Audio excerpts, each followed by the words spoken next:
Assalamualaikum warahmatullahi wabarakatuh. Alhamdulillahirrabbilalamin. Segala puji bagi Allah yang memberikan kita kesempatan untuk menjalankan ibadah puasa Ramadan di tahun ini. Salawat serta salam semoga tetap tercurahkan kepada junjungan kita Nabi Muhammad SAW beserta keluarga, sahabat dan juga kita semua sebagai umatnya. Sahabat kalbu, kita tahu pada saat kita berpuasa, kurang lebih selama 12 jam kita berpuasa, kita tidak menerima asupan makanan ataupun minuman. Nah, ketika itu tubuh itu mengalami penurunan kadar gula darah, kemudian berkurangnya cairan dan juga adanya perubahan dari metabolisme tubuh kita. Maka dari itu ketika kita berbuka puasa, itu tidak hanya sekedar tujuannya untuk melepaskan lapar dan juga dahaga, tetapi bagaimana kita memilih makanan yang baik dan juga memberikan manfaat optimal bagi tubuh kita. Tentu saja karena kita harus memperhatikan itu setelahnya, yaitu kita memiliki ibadah yang juga spesial yang hanya ada di bulan Ramadan, yaitu sholat tarawih. Pada kesempatan kali ini saya akan memberikan sedikit ulasan mengenai kandungan makanan yang harus kita perhatikan selama kita berbuka puasa atau menjaga puasa kita di bulan Ramadan. Dalam Islam kita dianjurkan untuk memakan atau berbuka puasa tentunya dengan makanan yang halal dan thayyib, atau di dalam surat di Al-Quran, yaitu di Quran surat Al-Baqarah ayat 172. Thayyib artinya di sini yaitu yang baik dan menyehatkan. Nah, Rasulullah sendiri menganjurkan kita berbuka itu bisa menggunakan kurma dan air. Kurma di sini secara gizinya itu memiliki kandungan gula alami, artinya mudah diserap oleh tubuh. Dan air itu berfungsi untuk proses rehidrasi. Rehidrasi artinya mengembalikan cairan atau menyeimbangkan cairan di tubuh kita selama kita berpuasa, karena cairan tubuh kita itu tentu banyak yang hilang. Nah, sekarang akan saya bahas 3 nutrisi penting yang perlu kita perhatikan. Yang pertama yaitu karbohidrat. Seperti kita ketahui, karbohidrat itu adalah sumber energi utama untuk tubuh kita. Contoh karbohidrat apa saja yang biasa kita makan? Ada nasi, kemudian bisa juga kentang, ubi, roti, atau dalam bentuk gandum, jagung, dan lain-lain. Ciri-ciri karbohidrat sendiri di sini tuh sebenarnya memiliki rasa yang manis saat berpuasa, tapi kadar glukosa di dalam tubuh itu, di dalam darah menurun. Makanya biasanya tandanya itu tubuh kita merasa lemas. Nah, jadi kenapa seperti itulah kita perlu memakan atau mengembalikan nutrisi itu tadi untuk mengembalikan energi di dalam tubuh. Tapi tidak semua karbohidrat itu baik untuk berbuka puasa, karena ada 2 jenis karbohidrat.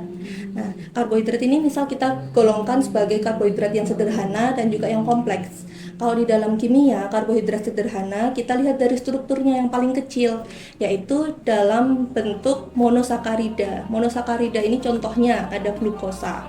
Glukosa itu biasanya ada di dalam gula yang biasa kita makan atau kita minum.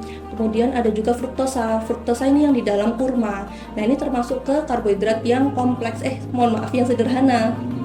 Tapi ada lagi, kalau monosakarida dan monosakarida ini bergabung, maka disebutlah disakarida, 2 sakarida. Nah, disakarida ini yang umum, misal ada maltosa, ada laktosa, ada sukrosa. Tetapi jika ada sakarida-sakarida ini yang banyak bergabung, itu membentuk karbohidrat yang kompleks. Karbohidrat yang kompleks ini tentu strukturnya berarti lebih banyak, lebih rumit gitu kalau secara kita belajar kimia. Tapi kita lihat lagi karbohidrat sederhana tadi, contohnya ada di minuman manis, di kue, es yang biasanya kita pakai, kita pilih sebagai menu utama dalam berbuka puasa. Itu cepat mengembalikan energi, cepat kenyang, tetapi karena dia itu strukturnya sederhana, maka akan energinya itu cepat habis juga. Kita akan mudah merasa lemas lagi. Nanti pada saat tarawih mungkin kita kok sudah haus lagi, cepat haus, cepat lemas, ngantuk. Nah, itu kan akhirnya tidak baik untuk tubuh kita. Tapi kalau karbohidrat yang kompleks seperti ya nasi yang biasa kita makan atau lain-lainnya selain nasi, penggantinya bisa ubi, kentang, roti gandum. Nah, seperti itu memiliki struktur kimia yang lebih panjang. Di sini karbohidratnya itu akan dicerna lebih lambat dan energi yang dihasilkan untuk tubuh akan lebih stabil. Maka dari itu kita perlu mengolahnya, mengelola bagaimana ya apa yang harus kita makan. Apalagi yang sering ini ya, pada saat berpuasa atau berbuka puasa kita tiba-tiba nanti memilih menu gorengan, es-esan, nasinya karena merasa lapar sampai 3 piring. Nah, ini berarti tidak baik. Kita balik lagi, berapa kebutuhan karbohidrat dalam sehari untuk usia kalian, usia anak-anak SMA ya. Satu hari itu hanya butuh sekitar 300 sampai 400 gram. Atau satu kali makannya pada saat berpuasa kalian bisa mengambil sekitar 1,5 atau 2 centong makan nasi yang standar, 1,5 sampai 2 centong nasi yang standar itu. Terus kalau misal pengen campur-campur tuh sama mie, sama gorengan apa dan sebagainya, esnya pengen banyak, otomatis si nasi ini bisa dikurangi dulu. Jadi tidak kaget perutnya karena metabolisme tadi, perubahan metabolismenya pasti ada pada saat berpuasa. Tapi misal, Bu, nanti kalau misal dalam 30 hari saya makannya cuma setengah centong nasi itu kurang. Nah, maka bisa disiasati pada saat setelah tarawih itu baru kita bisa menambahkan nutrisi-nutrisi karbohidrat lagi atau nutrisi selanjutnya yang akan saya bahas. Nah, sekarang nutrisi yang kedua yaitu protein dan lemak. Seperti kita ketahui juga, protein dan lemak ini memiliki fungsi sebagai cadangan energi di dalam tubuh setelah karbohidrat itu habis. Jadi sistemnya, setelah karbohidrat itu, simpanan karbohidrat habis, tubuh akan mencerna cadangan lemak. Setelah cadangan lemaknya itu habis, baru akan menggunakan protein, cadangan protein yang ada di dalam tubuh. Maka sebenarnya tubuh itu tidak kekurangan energi tadi. Nah, tapi selain itu perlu diketahui juga protein itu memiliki fungsi-fungsi lain sebagai katalis reaksi kimia atau di dalam tubuh ini disebut sebagai enzim atau sebagai pembentuk jaringan tubuh seperti kulit, kuku, rambut, otot, tulang itu mengandung protein. Nah, protein transport seperti yang kalian ketahui hemoglobin yang mengangkut sel darah dari jantung. Kemudian juga sebagai antibodi.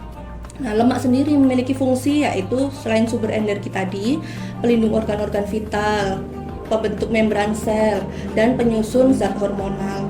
Jadi ketika puasa tadi pasti terpengaruh ya metabolisme dari protein dan lemak. Maka dari itu kita juga perlu memperhatikan protein dan lemak saat kita berbuka puasa untuk membantu pemulihan otot dan memperkuat sistem imun. Nah, protein-protein apa saja yang baik untuk kita makan? Tentu kita kombinasi nasi tadi misal dengan lauk pauk. Ya seperti biasa, daging, ayam, ikan, telur, kacang-kacangan seperti tahu tempe yang biasa kita temui di sehari-hari. Ada sayur-sayuran. Nah, kemudian lemaknya ini juga ada yang namanya lemak sehat. Yaitu lemak misal dari buah-buahan seperti alpukat, ada dari ikan salmon, ada dari minyak zaitun, kacang-kacangan. Lemak yang sehat ini akan membantu penyerapan vitamin dan juga menjaga kesehatan jantung. Rasulullah SAW juga menyukai makanan yang mengandung lemak sehat seperti minyak zaitun. Ini ada di dalam hadis seperti yang dalam hadis Tirmizi, yaitu berbunyi, makanlah minyak zaitun dan gunakanlah sebagai minyak untuk kulit karena ia berasal dari pohon yang diberkahi. Poin terakhir yaitu cairan dan elektrolit. Nah, nutrisi yang penting untuk diperhatikan selanjutnya yaitu cairan dan elektrolit. Cairan dan elektrolit di dalam tubuh kita selama kita berpuasa itu hilang bisa dalam bentuk keringat yang keluar ataupun dalam bentuk urin. Nah, maka kekurangan elektrolit ini harus diganti pada saat berbuka puasa. Karena kalau kita kekurangan elektrolit nanti bisa jadi menyebabkan tubuh kita itu menjadi lemas, kemudian pusing, atau bahkan yang parah adalah dehidrasi. Contoh dari larutan elektrolit ini yaitu ion-ion yang mengandung natrium, kalium, magnesium. 3 ion ini tuh penting ada di dalam tubuh kita untuk menjaga keseimbangan cairan di dalam tubuh. Elektrolit juga membantu tubuh dalam proses transmisi sinyal syaraf dan juga kontraksi otot. Itulah mengapa Rasulullah SAW menganjurkan berbuka puasa itu dengan air, karena air membantu menggantikan cairan yang hilang. Nah, pentingnya air atau hebatnya air itu juga ada di di Quran surat Al-Anbiya ayat 30 yang artinya dan kami jadikan dari air segala sesuatu yang hidup. Nah, itulah pentingnya air. Kemudian untuk opsi selanjutnya, air yang banyak mengandung elektrolit atau ion-ion itu adalah air kelapa. Nah, kan segar kan anak-anak kalau kita berbuka puasa dengan es kelapa muda. Yang suka dengan es kelapa muda ini bisa dipertahankan. Atau opsi lainnya, air ini juga bisa dalam bentuk makanan yang berkuah, karena untuk memenuhi 2 liter dalam sehari kebutuhan air, kalau air saja mungkin ada bosan atau seperti apa. Nah, itu bisa dijadikan opsi untuk makanan yang berkuah. Makanan berkuah ini juga bisa dijadikan opsi pada saat sahur, karena kalau sahur yang masih ngantuk itu akan lebih mudah makan kalau makanan yang berkuah. Ya, mungkin itu beberapa hal yang bisa dijadikan pertimbangan, dijadikan saran untuk kalian semua pada saat mengatur makanan pada saat berpuasa. Tapi jangan lupa juga tetap memperhatikan kandungan nutrisinya. Yang pertama tadi, memilih karbohidrat kompleks agar energi lebih stabil. Yang kedua, mengkonsumsi protein dan lemak untuk pemulihan tubuh dan juga memenuhi kebutuhan cairan dan elektrolit untuk rehidrasi tubuh kita.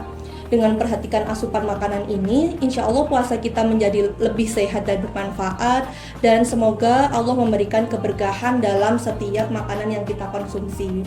Akhir kata, semoga puasa kita diterima oleh Allah, dikuatkan sampai 30 hari penuh menjalankan ibadah puasa, dan tubuh kita tetap sehat untuk beribadah dengan maksimal. Mohon maaf jika ada salah dan ada kurangnya, karena salah dan kurang murni dari saya pribadi. Atau kalau ada yang ingin memberikan sharing-sharingnya bisa dituliskan di kolom komentar. Dan saya akhiri, wassalamualaikum warahmatullahi wabarakatuh.